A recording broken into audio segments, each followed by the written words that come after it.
It can reach maybe 60 meters below the ground, and then it explodes. But it's unsure if it can go through 60 meters of mountain. So it's possible that they can't attack further with it either, or they can attack it, but they can't get any results.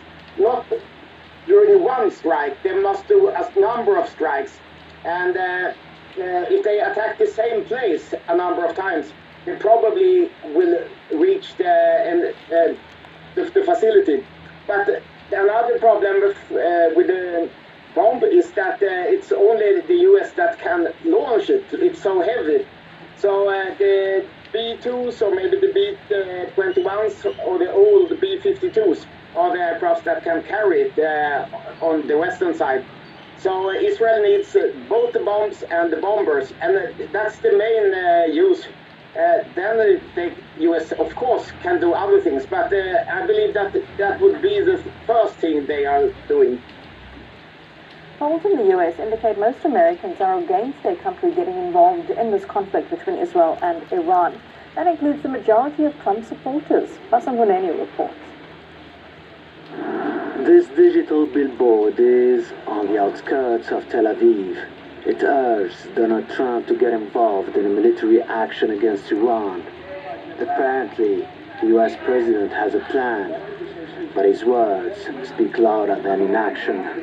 I have ideas as to what to do, but I haven't made a final. I like to make the final decision 1 second before it's due, because things change. I mean, especially with war. Things change with war. It can go from one extreme to the other. Americans' reluctance to enter the war is crystal clear.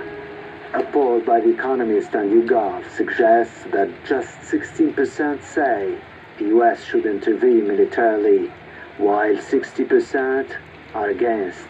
A majority still believe in diplomacy. They think that the US should engage in negotiations with Iran over its nuclear program. I just think it's two unpredictable regimes fighting in the Middle East. And it's their war. It's not our war. And I hope it doesn't become our war.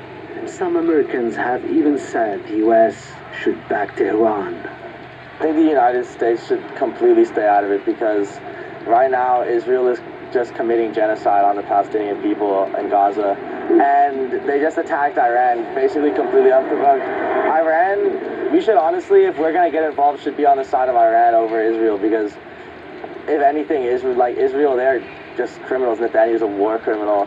But for many Americans, the scenario of having their nation trapped in another messy Middle Eastern conflict will unnecessarily impact the already fragile economy. Potentially do an awful lot of damage.